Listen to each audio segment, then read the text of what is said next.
इंसान अपने जुल्म को छुपाने के लिए तरह तरह के खेल भी खेलता है, तरह तरह के हथकंडे भी अपनाता है। लेकिन कुछ इंसान इस तरह हथकंडे अपना लेते हैं जिसकी वजह से ना उसका परिवार भी तबाह होता है, बल्कि वह भी इस तरह हथकंडे में पड़ जाता है कि वह इतनी परेशानी में आ जाता है कि वह कभी सोच भी नहीं पाता है। लेकिन कहा भी गया है दोस्तों कि इंसान जैसा भी कर्म करेगा उसको सेम वैसा ही फल भी मिलेगा। आज के घटना में सेम ऐसा हुआ, जिस वजह से एक इंसान इस तरह हथकंडे में पड़ गया था और उसकी वजह से वह इंसान जो होता है इस दुनिया को छोड़कर इस तरह हमेशा हमेशा के लिए चला जाता है।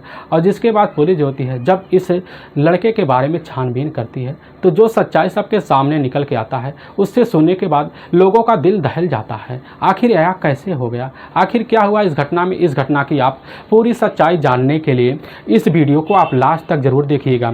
नमस्कार दोस्तों, मैं प्रदीप कुमार आपको इस टेढ़ी बात चैनल पर मैं स्वागत करता हूं। दोस्तों आज की यह जो सच्ची घटना है, यह घटना है मध्य प्रदेश। और मध्य प्रदेश का एक जाना माना शहर भी पड़ता है टीकमगढ़, और उसी के पास एक कॉलोनी पड़ता है शिव शक्ति नगर। और वहीं के रहने वाले होते हैं सुभाष खर्रे और उनकी पत्नी होती है सुमन खर्रे। साथ में उनके जो है 2 बेटे भी होते हैं, जिसमें बड़ा बेटा होता है मयंक खर्रे और उनका जो छोटा बेटा होता है प्रियंक खर्रे। और उसी समय अपने ही परिवार में काफ़ी अच्छे से रहते हैं। उनका जो होता है वह जो होते हैं सुभाष खर्रे का जो परिवार होता है वह एक 4 सदस्यों का परिवार होता है। और वह जो होता है मयंक खर्रे की उम्र होती है लगभग 24 साल। और बात जो है इनका परिवार इस तरह चल रहा होता है कि अपनी जो है परिवार के पालन पोषण के लिए जो होता है इनके पास इतना ज़्यादा खेत होता है कि उसी खेत में जाकर हरी सब्जियां उगाते थे। हरी सब्जियां उगाने के बाद जो भी उनसे कमाई होता था उसी पैसे से अपने परिवार का पालन पोषण करते थे। इनके पास काफ़ी ज़्यादा है, इतनी बड़ी पेंसिटी वाला घर था कि उसी घर में इनका परिवार रह रहा होता है। तभी मैं बात कर रहा हूँ 25 सितंबर 2019 से। उसी दिन सुबह सुबह का टाइम हो रहा है और सुबह सुबह के टाइम जो होता है मयंक खर्रे वह जो होता है अपनी ही कार निकल जाता है। वह अपने पिता से बोलता है सुभाष खर्रे से कि अभी हम जा रहे हैं, अभी 2 घंटे बाद वापस आ जाएंगे। लेकिन वक्त बीत जाता है। अब जो होता है मयंक खर्रे कभी दोबारा घर लौट के आता नहीं। इसकी वजह से सुभाष खर्रे इतना ज़्यादा काफ़ी परेशान हो जाते हैं, क्योंकि उसी वक्त जो होता है वह जो होता है उसी के इलाके में काफ़ी मूसलाधार बारिश होती है। क्योंकि 25 सितंबर को इतनी जो है तेज़ बारिश हो गई थी कि वहाँ के इलाकों में जो होती है काफ़ी ज़्यादा पानी भर गया था और बारिश वहाँ टूट भी नहीं होती है। और सुभाष खर्रे जैसे उसी समय अब मयंक खर्रे के मोबाइल पर फ़ोन लगाते हैं तो मयंक के मोबाइल पर फ़ोन लगाने के बाद उसी समय पता लगता है उसका जो होता है मोबाइल नंबर वह स्विच ऑफ बता रहा है। अब सुभाष खर्रे इतना परेशान हो जाते हैं, तुरंत ही जो होती है वह उस समय आस पड़ोस के लोगों को इसकी खबर भी दे देते हैं। आस पड़ोस के लोग जैसे ही उनके साथ आते हैं वह तुरंत ही चलने की भी तैयारी कर लेते हैं। और तैयारी करने के पहले अब जो होते हैं सुभाष खर्रे वह उनके मन में एक विचार आता है, क्यों ना उसके जो होता है मयंक खर्रे का एक बचपन का दोस्त होता है इरशाद, क्यों ना उससे पहले हम फ़ोन पे संपर्क करें। और जैसे ही अब जो होते हैं सुभाष खर्रे उसी समय इरशाद खान के मोबाइल नंबर पर कॉल करते हैं। तुरंत ही पता चलता है इरशाद खान का जो मोबाइल होता है वह स्विच ऑफ बता रहा होता है। अब वह करे तो करे, इतना ज़्यादा परेशान हो जाते हैं और तुरंत ही अपने आस पड़ोसियों को साथ लेकर सुभाष खर्रे जो होता है छाता लेकर तुरंत ही निकल जाते हैं। अब जैसे ही इरशाद खान के ही जैसे ही घर पहुंचते हैं पता चलता है इरशाद खान घर है नहीं और मौजूद होती पत्नी मौजूद होती है शबाना खान जो होती है उसी समय उसके ससुर भी वहीं पर घर में होते हैं, जिनका नाम होता है रहमान खान। अब रहमान खान से उसी समय अब जो होते हैं सुभाष खर्रे पूछने लग जाते हैं कि इरशाद गया कहाँ। अब जो होते हैं रहमान खान बताने लग जाते हैं कि हमारा बेटा जो होता है वह कल के निकला, अभी तक घर वापस नहीं आता है। अब इसकी वजह से अब जो होते हैं सुभाष खर्रे इतना परेशान हो गए तो वह सोचने लगते हैं कि वह अपने दोस्त इरशाद के साथ कहाँ चला गया, क्योंकि वह आए दिन इरशाद से मिलता रहता था। हो सकता है दोनों कहीं चले गए, लेकिन इनका दोनों का फ़ोन जो होता है एक साथ स्विच ऑफ बता रहा होता है। और उसी समय एक दिन का वक्त बीत जाता है। दूसरे दिन उसी समय जाकर शिव शक्ति नगर के पुलिस थाने में पहुंच जाते हैं। और जैसे ही पहुंचते हैं उसी समय सुभाष खर्रे पुलिस के सामने अपनी पूरी आपबीती बता देते हैं। पुलिस जो होती है उसी समय वह जो होती है गुमशुदा का मुकदमा भी दर्ज कर लेती है। और पुलिस इस केस में काफ़ी अब पुलिस जो होती है इस केस में काफ़ी कड़ाई के साथ जो होती है निगरानी के साथ तलाशी भी करना शुरू कर देती है। तलाशी करते करते वक्त बीत जाता है, लेकिन 2 दिन वक्त बीतने के बाद भी वह जो होता है मयंक खर्रे का कहीं अता पता नहीं लग सकता है। अब जिसकी वजह से सुभाष जो होते हैं सुभाष पुलिस का चक्कर लगाते लगाते उनको जो होता है कई वक्त बीत जाता है और ना उनका पता लगता है, ना उनका बेटा कभी घर लौट के आता है। अब इसकी वजह से सुभाष खर्रे के आस पड़ोस के लोग जो होते हैं जाकर पुलिस स्टेशन घेर लेते हैं। घेरने के बाद वहाँ काफ़ी दंगा करते हैं। अब पुलिस जो होती है उनको काफ़ी सत्ता परवाना देती है, वह कहती है हम तुम्हारे बेटे को जल्द से जल्द तलाशी करके तुम्हारे पास ला देंगे। तुरंत ही उसी समय अब जो होते हैं शिव शक्ति नगर के ही पुलिस थाने की जो टीम होती है और इसकी खबर वह जाकर टीकमगढ़ के पुलिस थाने की टीम को देती है। टीकमगढ़ के पुलिस थाने को जैसी खबर पाते हैं तुरंत ही वह 2 टीमों का गठन कर देते हैं। गठन करने के बाद इतनी जो है कड़ाई के साथ वह इस समय अब जो होता है मयंक खरे की तलाशी भी करना शुरू कर देते हैं और तलाशी करते करते जो होता है कई घंटे बीत जाते हैं, लेकिन पुलिस के हाथ कोई सूचना नहीं मिलती। अब उसी समय जाकर पुलिस की जो एक टीम होती है वह जो होते हैं सुभाष खर्रे से जब पूछने लग जाती है क्या तुम्हारा किसी के साथ आए दिन दुश्मनी है, तो वह जो होते हैं सुभाष खर्रे कहते हैं नहीं सर, बस हमें यह शंका है। वह इतना कह देते हैं साहब हमारे बेटे मयंक का एक दोस्त है इरशाद, जो उसी के साथ आए दिन रहता है, लेकिन आज से ठीक 1.5 महीने पहले काफ़ी उसके साथ जो है ज़ोरदार तरीके से झगड़ा हो गया था। हमें शक है उस इरशाद ने कुछ हमारे बेटे के साथ कर दिया है, वह जो है फरार भी चल रहा है। अब पुलिस जो होती है उसी समय एक टीम जाती है इरशाद के घर पहुँचती है। अब उसके बाद के जो पिता होते हैं रहमान खान वह घर ही मौजूद है। पुलिस जब उनसे पूछने लग जाती है कि तुम्हारा बेटा कहाँ गया, लेकिन वह कुछ नहीं कहते हैं साहब हमारा बेटा हमें कुछ बता के नहीं गया। और तुरंत ही पुलिस जो होती है रहमान खान से इरशाद खान का मोबाइल नंबर लेती है। अब उसका मोबाइल नंबर लेने के बाद पुलिस सबसे पहले उसका जो है कॉल डिटेल निकालती है, साथ में उसका जो है मोबाइल ट्रेस पे लगा देती है। ट्रेस पे लगाने के बाद पुलिस जो होती है अब उसके लोकेशन से तुरंत ही पता चल जाता है कि वह जो है टीकमगढ़ के एक जाकर मंडी पड़ता है, उसी मंडी गेट के पास खड़ा होता है। पुलिस तुरंत ही यानी कि 4 अक्टूबर 2019 का वाक़या होता है, जिस वक्त जाकर उस समय जाकर इरशाद को अपने कस्टडी में लेती है। अब कस्टडी में लेने आने के बाद पुलिस जो होती है उसको थाने ले आती है। थाने ले आने के बाद पुलिस उससे काफ़ी कड़ाई से पूछताछ करती है, लेकिन वह जो होता है इरशाद पुलिस के सामने टूटता नहीं है, ना ही वही बस यही बताता है कि साहब हमें उससे कुछ बात ही नहीं हो रही है, आज से लगभग 1 हफ्ता हो गया। अब पुलिस तुरंत ही उसके बातों पर विश्वास नहीं करती। अब उसी समय जब इरशाद के मोबाइल नंबर को दोबारा टटोलती है और उसके जो है मोबाइल नंबर को दोबारा जो है पूरा देखती है तो पता चलता है वह तो कल ही बात किया था, यह हमसे झूठ कैसे बोल सकता है। और उसी समय पुलिस उसके साथ में काफ़ी कड़ाई से पेश आती है। जब पुलिस उससे काफ़ी जो कड़ाई से पूछ आती है, जब अपनी पुलिसिया अंदाज में आती है तो वह जो होता है वह इरशाद टूट से जाता है और पुलिस के सामने अपना गुनाह भी कबूल कर लेता है। और पुलिस के सामने जो सच्चाई रखता है उसे सुनने के बाद पुलिस जो होती है उनके जो है दिल ऐसे लगते हैं कि धड़क से गए और टूट से गए। और पुलिस के सामने जब इरशाद सच्चाई बताने लगता है वह कहने लगता है कि मयंक खर्रे जो होता है, मयंक खर्रे हमारा काफ़ी अच्छे से दोस्त था और मयंक खर्रे जो है हमारे साथ ही रहकर वह जो है ट्रक ड्राइवर का काम भी करता था। हम दोनों साथ में चलाते थे और साथ में चलाते वक्त जो है काफ़ी अच्छी सी दोस्ती बन गई थी। अब इसी बीच जो होता है मयंक खर्रे की दोस्ती इस तरह बन गई थी कि दोनों एक ही थाली में खाना भी शुरू कर देते हैं।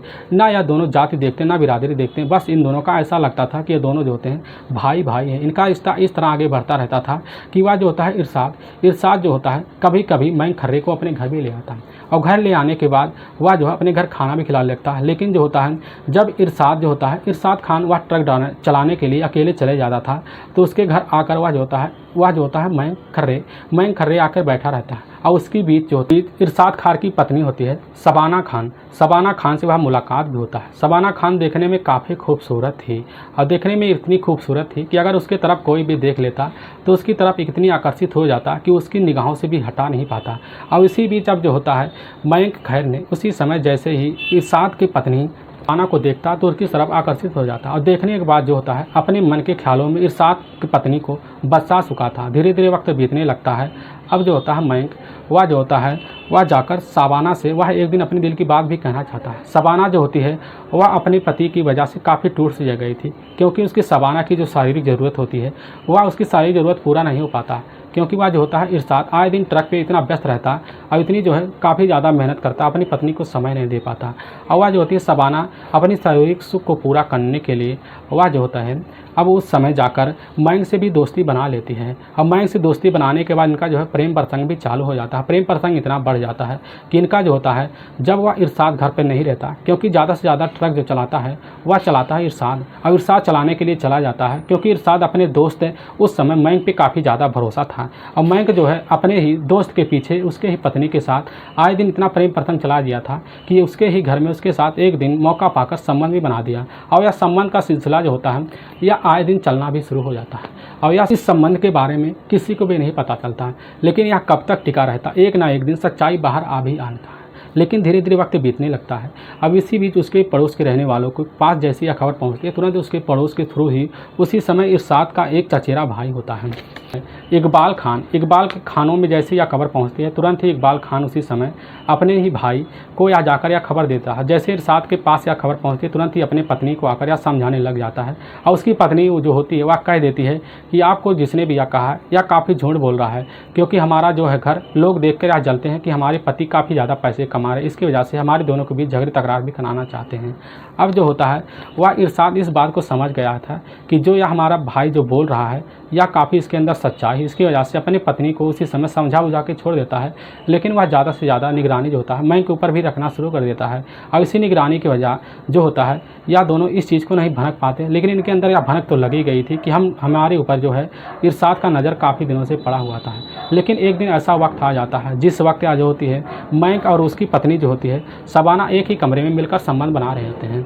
अब उसी समय जो होता है वह इरशाद बिना बताए अपना ट्रक लेकर वापस आ जाता है। लगभग वह जो होता है दोपहर का वक्त जैसे ही घर में घुसता है तो वह दरवाज़ा जो होता है खुला होता है और जैसे ही खोल के अंदर देखता है तुरंत ही उसी समय इरशाद की आंखें फटी फटी रह जाती हैं, क्योंकि उसका जो दोस्त होता है मैक वह उसकी ही पत्नी शबाना के साथ एक ही कमरे में उसी समय मिलकर दोनों संबंध बना जाते हैं। और बना रहे वक्त उसी समय जो होता है इरशाद देखता है तो उसकी आंखें की फटी फटी रह जाती हैं और तुरंत ही उसका दोस्त जो होता है मैक वहाँ से भाग लेता है। भागने के बाद उसकी पत्नी इरशाद जो होती है वह जाकर इरशाद के पैरों पर माफ़ी मांगना भी शुरू कर देती है।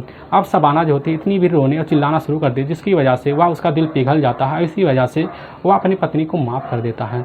लेकिन वह जो होता है वह तुरंत ही जाकर अपने ही दोस्त से जाकर मैंग से मिलता है, उससे काफ़ी झगड़े तकरार करता है, उससे बोल देता आज के बाद तुम हमारे घर आना नहीं, इसके बाद अगर तुम आगे तुम्हारे लिए अच्छा नहीं होगा। लेकिन उसी समय इसका वक्त जो होता है इरशाद का समय काफ़ी अच्छे से बीतने लगता है, क्योंकि मैंग जो होता है वह इसके घर आना जाना छोड़ देता है। लेकिन धीरे धीरे वक्त बीतने लगता है। अब इसी वक्त बीतने के बाद इरशाद के घर उसके ही घर में एक रिश्तेदार आई हुई थी। उसी रिश्तेदार आने की वजह से वह जो होता है मैंग उसके घर आना जाना तब भी लगा देता। आने जाने की वजह से उस रिश्तेदार के चक्कर में पड़कर उसके साथ भी मैंग का संबंध बना देता है। और संबंध बनाने की सूचना तुरंत ही उसी समय इसकी कानों यानी कि इरशाद के कानों में पहुंच जाता है। इरशाद जैसे सुनता है तुरंत ही वह कहता है हमें कुछ ना कुछ ये मैंग के साथ करना होगा, क्योंकि हमारे कानों में हमारे जो दिमाग में यह मैंग पूरी तरह से छा गया। यह हमारे साथ जो होता है आए दिन कुछ ना कुछ ऐसा कर बैठा है जिसकी वजह से हमारी काफ़ी जो है बदनामी होगी। और इसी समय जो होता है इरशाद उसी समय एक खतरनाक फैसला बना लेता है। इरशाद का जो चचेरा भाई होता है इकबाल के साथ मिलकर वह एक ऐसा खतरनाक प्लान बनाता है। और इसी खतरनाक प्लान के तहत वह जैसे इकबाल से बोलता है, इकबाल से यह कहने लगता है कि भाई हमारा तो जो है उस समय मैंग से पढ़ता है, लेकिन तुम्हारा पढ़ता है, एक बार जाकर तुम मैंग से दोस्ती भी कर लो, उसको जो है अपने ही घर ले आओ, फिर उसके घर ले आने के बाद हम उसके साथ ऐसा काम करेंगे जिसके बाद वह कभी सोच नहीं पाएगा। और इकबाल जो होता है वह कैसे का तैसे जाकर मैंग के साथ वह काफ़ी अच्छे से दोस्ती बना लेता है। इस तरह बना लेता है इकबाल कि मैंग के साथ इतने अच्छे खाते पीते रहता है कि वह उसके साथ जाकर आए दिन शराब भी पीना शुरू करता है। इसी शराब के बदौलत इनकी दोस्ती चलती रहती है। अब एक दिन बहला फुसलाकर इकबाल जो होता है इरशाद के घर ले आता है, और जैसे ही घर ले आता है तो तुरंत ही उसकी जो होता है इरशाद की पत्नी जो होती है शबाना पड़ती है। तुरंत ही वह देखकर उसकी आंखें इतनी खुशी से छलक उठती है जिसके बाद मैंग सोच नहीं पाता। और उसी समय यह दोनों मौका पा जाते हैं। मौका पाने को दोनों के बाद एक दूसरे भी तृप्त कर लेते हैं। लेकिन इसकी जो है खबर उसी समय वह जो होता है इरशाद के कानों में तो पहुंच जाती है। और वह जो सोचता है कि हमारा प्लान अब पूरी तरह से सफल होने वाला है। और आए दिन वह जो होता है वह उस समय मैंग जो होता है इरशाद के घर आना जाना लगा लेता है। अब इसी का फ़ायदा उठाकर एक दिन वह जो जाता है जिस वक्त इकबाल जो होता है, इकबाल का एक और भाई होता है नूर हसन, उसको भी इसके बारे में वह बता देता है कि हमें एक खतरनाक प्लान रचना है। अब इसी प्लान के तहत जो है वह जो होता है मैंग खर्रे को इस दुनिया से हटाना है। तुरंत ही अब नूर हसन और उस समय इकबाल और जो होता है इरशाद तीनों मिलकर एक खतरनाक प्लान देने की पूरी सी तैयारी कर लेते हैं। और उसी बीच 25 सितंबर 2019 का वक्त होता है और उसी वक्त सुबह का टाइम होता है। सुबह के टाइम जो होता है और उसी वक्त जैसे ही अब मैंग खर्रे वह मिलने के लिए वह शबाना से आता है घर पर, तो आने के बाद तुरंत ही तलाशी में बैठे रहते हैं। और शबाना जो होते कैसे के तस से कर बाहर चली जाती है और तीनों मिलकर उसी समय अब जो होता है वह जाकर मैंग खर्रे से वहाँ पर मिलकर उसके साथ काफ़ी अच्छे से व्यवहार भी करना शुरू कर। व्यवहार करने के बाद उसको तीनों लेकर वह जो है एक कार में बैठाते हैं। अब इरशाद खान जो होता है इरशाद खान अपने पैतृक गाँव बेलगांव ले जाने के लिए वह तैयारी भी कर लेता है। बेलगांव ले जाने के वक्त जो होता है वह उसी समय अब जो होता है मैंग खर्रे को गाड़ी में बैठाता है। गाड़ी में बैठने के बाद उसके जो होते इरशाद का भाई जो होता है इकबाल और वह जो होता है नूर हसन बैठा कर उसी बस गाड़ी में ले जाते हैं और वहीं पर गाड़ी में काफ़ी ज़्यादा शराब पिला लेते हैं। शराब पिलाने के बाद अब जो होता है वह गाड़ी चलाने वाला नूर हसन होता है। अब नूर हसन गाड़ी चला रहा होता है, उसी के पीछे वाले सीट पर जो होते हैं वह जाकर इकबाल बैठा होता है। इकबाल अपने ही जेब से एक जो है रस्सी निकालता है। रस्सी निकालने के बाद मयंक खर्रे के ही गले में लगा देता है। गले में लगाने के बाद उसके जोर से खींच लेता है, जिसकी वजह से काफ़ी चीखने चिल्लाने की वजह से वहीं पर वह जो होता है मयंक खर्रे का ही मौत हो जाता है। तुरंत इसके बॉडी को ले जा मौत हो जाता है। तुरंत ही गाड़ी चलती रहती है, आगे बढ़ती रहती है। तभी धसना नदी पड़ता है। धसना नदी के ही पुल पर जैसे ही पहुँचते हैं, अब उसी समय उठाकर जो होता है मयंक खर्रे की बॉडी को वहीं पर ही तुरंत ही फेंक देते हैं और वह अपने अपने घर चले आते हैं। वाकई में दोस्तों जब यह पूरी सच्चाई पुलिस के सामने आती है तो पुलिस सुनने के बाद तुरंत ही उसी समय उसके दोनों भाई चचेरे भाई को अपने कस्टडी में लेती है। कस्टडी में लेने के बाद जो वह धसना नदी था उसी नदी पर जाती है, उसके बॉडी को तलाशी करते हैं। लेकिन 25 सितंबर को इतनी तेज़ बारिश हुई थी कि वह जो है बॉडी पुलिस के हाथ रखना काफ़ी जो है मुश्किल होता है। इसकी वजह से पुलिस जो होती है अब उस समय वह जो गाड़ी था उसी गाड़ी में पुलिस जो होती है उसका DNA सैंपल लेते हैं। DNA सैंपल लेने के बाद उसके पिता से बॉडी से मैच करवाती है। मैच करने के बाद जैसे ही मैच करता है पुलिस को यह सबूत भी लग जाता है, क्योंकि यह चारों ने अपना गुनाह कबूल कर लेते हैं। पुलिस जो होती है इन चारों को ले जाकर कोर्ट में पेश करती है और कोर्ट में पेश करने के बाद पुलिस जो होती है इन चारों को 11 अक्टूबर 2019 का वक्त होता है जिस वक्त पुलिस इन्हें कोर्ट में पेश करती है। कोर्ट में पेश करने के बाद पुलिस इनको ले जाकर वहाँ जेल में डाल देती है। दोस्तों इस घटना का सुनाने का उद्देश्य हमें किसी को परेशान करना नहीं है, ना ही किसी के दिल को ठेस पहुँचाना है। बस आपको यह बताना है कि आप जहाँ भी रहें आप सावधान और सतर्क जरूर रहें। दोस्तों अगर आपको यह वीडियो पसंद आ रहा है तो इस वीडियो को आप ज़्यादा से ज़्यादा शेयर और सब्सक्राइब जरूर करें, जिससे हम आपके बहुत आभारी रहेंगे। फिर मिलेंगे नेक्स्ट वीडियो लेकर, तब तक के लिए जय हिंद जय भारत।